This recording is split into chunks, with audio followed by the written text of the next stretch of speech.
Taurus, welcome to your reading.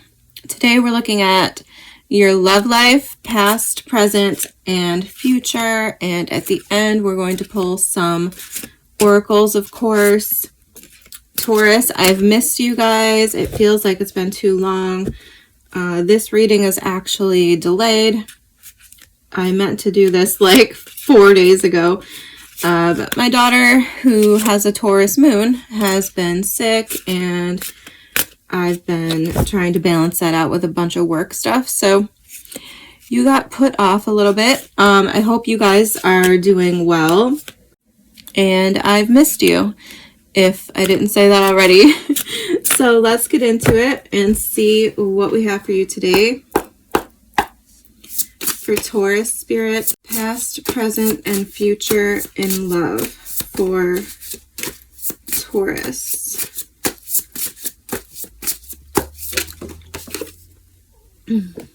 We have the Seven of Wands coming up in the past. What about the present?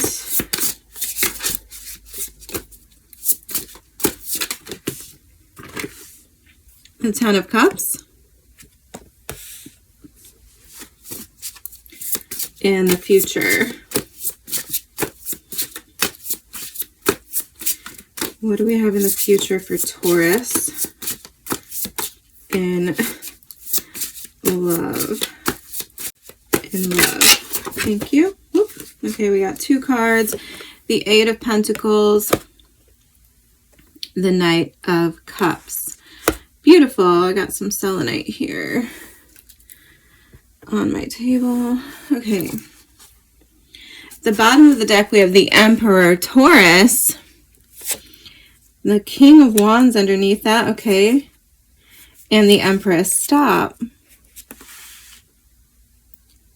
The Six of Cups. I could keep going. Page of Wands, King of Cups. I mean,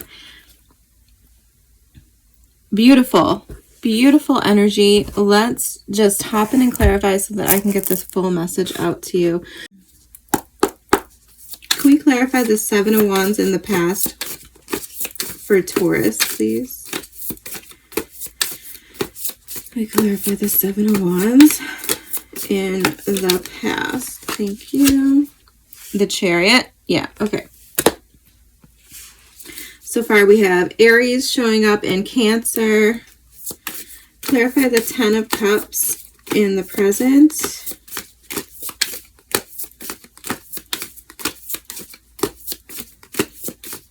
Ten of Cups in the present, please.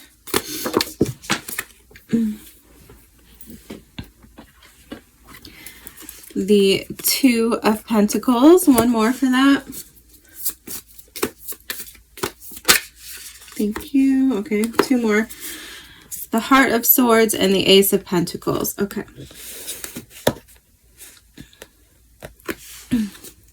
Clarify the future. What's the Eight of Pentacles?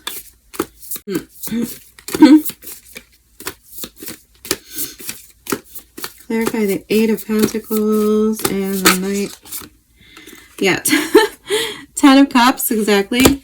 And what is the Knight of Cups? Thank you. The Fool card.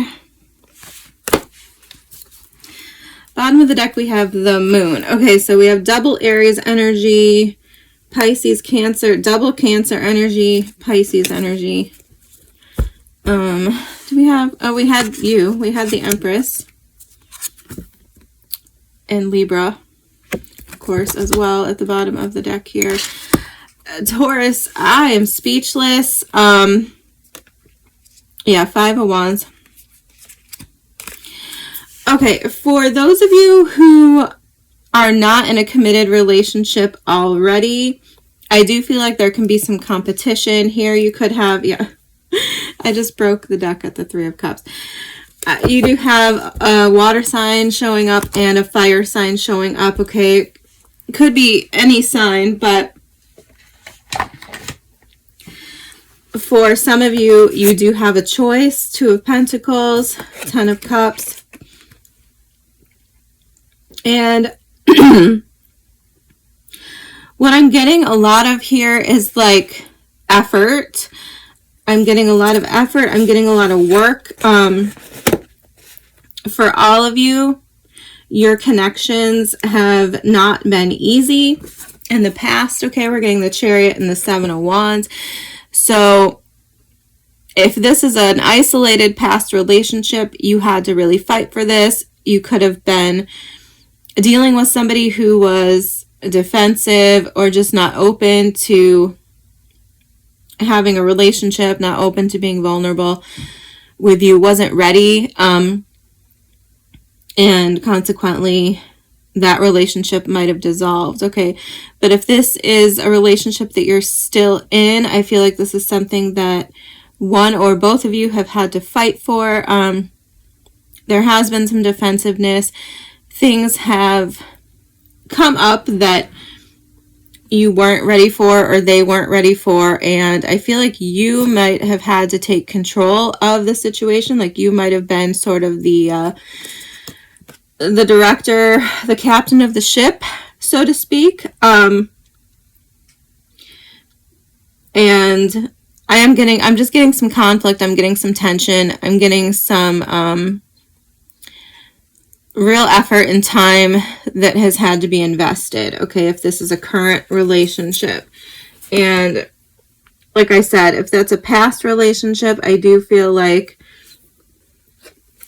there might have been some arguments, there might have been some fighting, and if it is something that ended, then I think that rejection was protection, so to speak. Like you were being guided in a different direction, or you literally took control of the situation yourself and got yourself out of it, okay? But it might have been a fight, right? The Chariot, a lot of times we look at the Chariot as the victory and the divine intervention, the following your guidance, but we ignore the part where he had to go to battle, right? Where he had to sort of be sent to the depths of the pit and dig himself out type of energy. So I am feeling that for some of you, if this is a past relationship, potentially current, but I don't really think so. I think if you're in a current relationship, this has just been something that has been a lot of work. You've had to cooperate with one another. And with the Ten of Cups coming up in the center and the future, I feel like a lot of you in the present are with your happily ever after, or you're about to meet your happily ever after, okay? The problem I see that could occur is in not necessarily knowing how to nurture the connection, okay? With the Two of Pentacles and the Ace of Pentacles, I do feel like for some of you, this is a choice between two people. And you're going to have to pick the one that, one, nurtures you, the one that has staying power, and that's hard to discern, okay? You're going to have to really Queen of Swords it, and you're going to have to see through the illusions, see through the, see through the facade of things. And once again, with the Ten of Cups, like this can be illusions. This can be the dreams in the sky, pie in the sky, right? The Queen of Swords, her job is to see through that. Her job is to cut through that and see the truth for what it is. And like I said, some of you are going to have to choose between two people, and you're going to have to use your discernment. You're going to have to take your time with the Two of Pentacles for people's true colors to come out, and you're going to have to figure out what is worth investing to, what is a viable opportunity in the real world that is going to give back to you, that you can nourish into something with staying power, okay? Because there is that, it's here. It's here. I don't know who it is, but it's here. So one of these people, if you have choices, one of these people has staying power. And you're going to know by how they give back to you. You're going to know because it's not going to be all your job to put in the effort. Okay, I do feel like a lot of you in the past, that has been your experience, is that you've been the one holding everything together. You've been the one working for the connection. The person who is for you, who is your future, is not going to let you do that. They're going to be sitting beside you, doing work alongside of you, putting in the effort with you to build the dream with you. Okay, it's like a shared vision. Maybe that is a key. This person shares your vision. And like I said, you might just have to use your discernment and take your time to see who it is. That's really all I'm getting here in the present. I feel like there's a lot of happiness, there's a lot of contentment, and there's a big pie in the sky dream that you're envisioning. But I think that it's going to take time and discernment to see that through, and possibly for some of you to choose the right person. Like I said, heavy Aries energy, and we are getting Aries in the future, and we're getting Cancer in the past. So I don't know if that, I don't want to sway you in any direction, but that's kind of my inclination here. Could be like an Aries Pisces cusper. Yeah.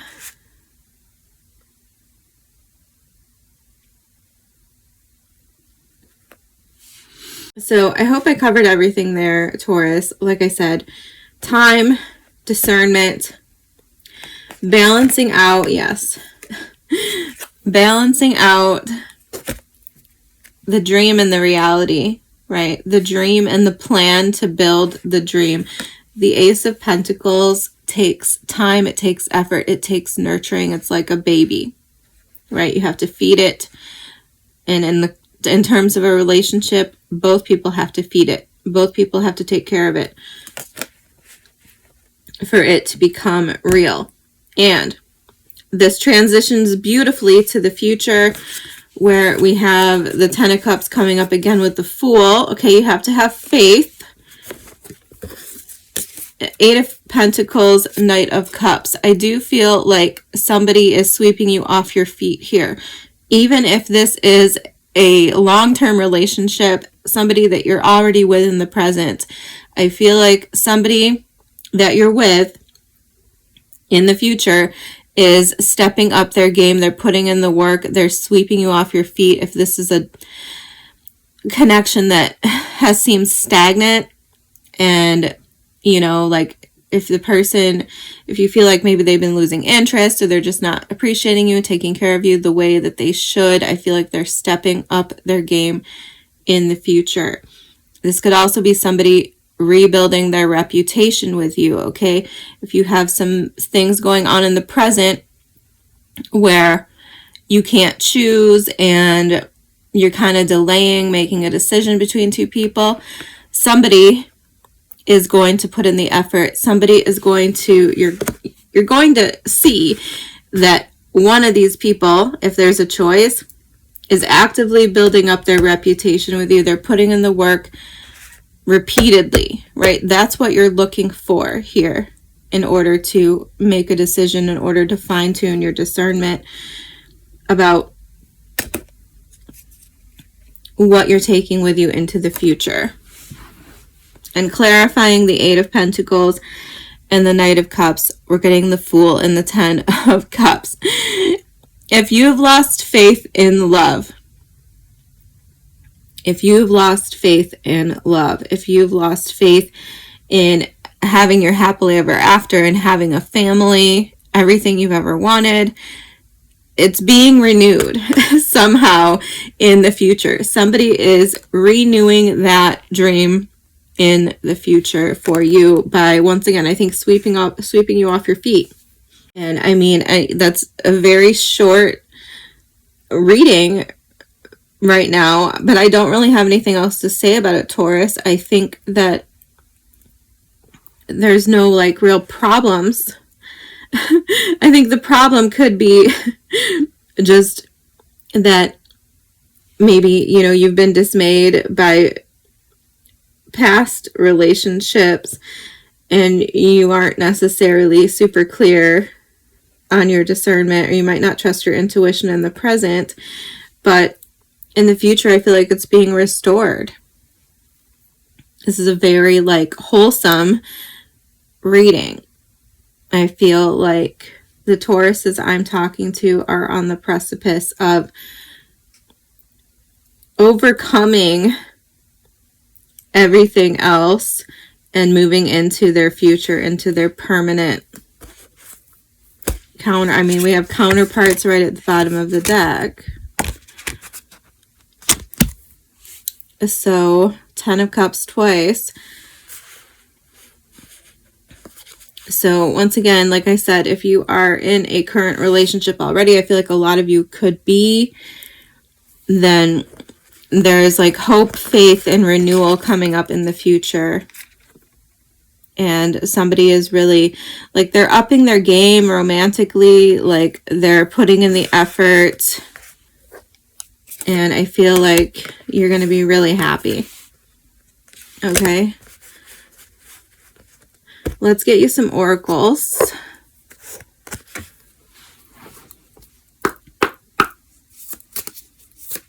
What do we have for Taurus, Spirit? What do we have for Taurus from the personal power?